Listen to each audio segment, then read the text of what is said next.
jahwareerka siyaasadeed ee ka taagan shirka maamul samaynta gobolada Hiiraan iyo Shabeellada Dhexe ayaa cirka isku soo shareeray kadib markii wasiirka arrimaha gudaha iyo federaalka Cabdiraxmaan Maxamed Xuseen Luuga uu magaalada Jowhar ka daafuray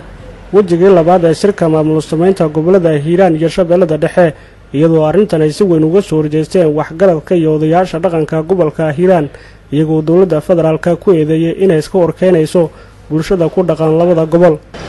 dib u heshiisiin dad dagaalsan oo aan weli heshiinin oo xalintooda mashaakilaadka lagu jiro la xalinaya ninkii leh gobol maamul samaynta Jowhar ka dhigaya erga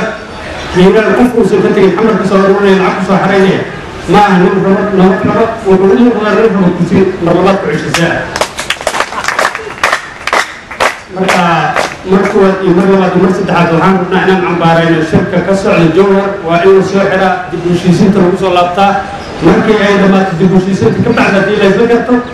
Jowhar wax laga furaa ama Hiiraan laga furaa ama dhowrsamaraab meesha la doonaa laga furaa laakiin ayadoo aan la heshiinin waxba looma qaban karaan waa inaan qaatacnaa waxaan sugaynaa qolyaha UNka ALUda urweynaha iga kuwa carabta wax walba waxaan leenahay aan la joojiyey falkaas ka socdo Jowhar haddii la jooji waayo wixii ka yimaado gobolada Hiiraan iyo Shabeelle Dhexe oo dhibaato ah waxaa mas-uuliyaddeeda yeelanaya gobolka Shabeellaha Dhexe gaar ahaan dowladda sare dowladda dhexe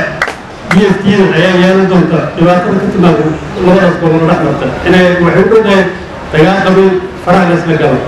Hiiraan haddaan nahay inaan dib u heshiisiin dadkanaga isugu keenno waa sharaf aan la gaari karin ilaahay agtiisana ku weyn ayada inaanu duubanno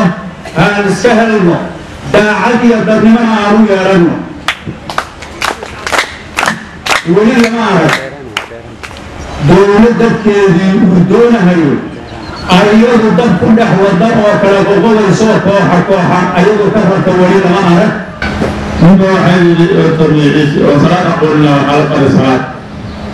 marka salaadii takbiir badan kuma arki jirin sida shanta salaadood oo caadiga la qaday waxaa soo qaadatay inuu ku soo aado salaadii ciiddu waa takbiir badan tahay markii salaadii la galay ee allahu akbar allahu akbar badan oo ah markaasuu wuxuu yidhi walaalayaal maanta salaada maxaa lagu soo kordhiyey see isu qobolaada waxaa way isqabalayihiin saan ku arki jiri maahe salaada xaggay si qobolaadada waxaan leenahay marka masaalaxada marka laga shaqaynayo waxay rabtaa in yani loo sabro yani waxay hadda reer Hiiraan iyo Jowhar ay isku qabalayihiin waxaa waaye yani madaxda guud dowladda waaye haddaynan samaynaynin diktatornimo waxay ahayd inay sugaan ilaa muddo in la dul qaato meeshii wanaagsan oo laysku raaco ee ummadda ku raaca waxaan rajaynaynaa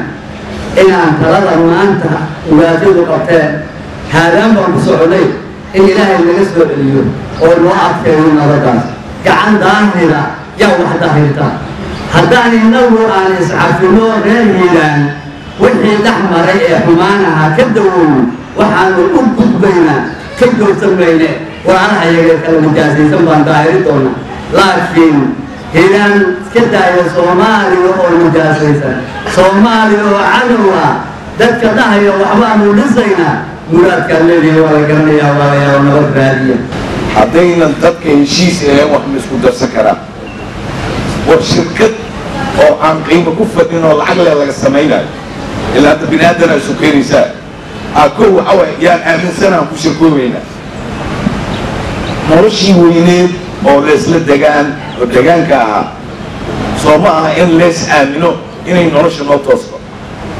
sidaas awgeed waxaan walaalayaal mar kale iyo mar saddexaad iyo mar tobanaad idinka baryaynaa masaalixada si joogta ah in loogu shaqeeyo cadaynayaa qaarkood inay deegaan dadkoodu Hiiraan aysan ku ahayn markii loo baadana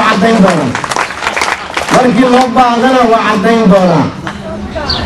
duubab gobollo kale ka yimiday ama dadkoodu deegaano kala degan yahay sida kililka shanaad ee Itoobiya oo aan ku soo sharafnay oo anagu madaxweynaynay annaga naga soo horjeestaan ay yidhaahdaan dowladkii badidoodu halkaasay jirtaa ama waa idinka soo horjeedaa waxaan leeyahay anugu hebel iyo hebel ma dhahayo reer hebel iyo reer hebel ma dhahayo reer hiiraan way yaqaanaan soomaalida waa yaqaaniin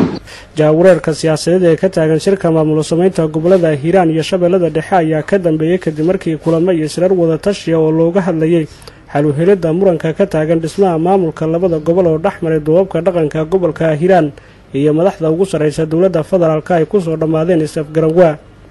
maxamed cabdi sanay telefishinka caalamiga ee bulsho Beledweyne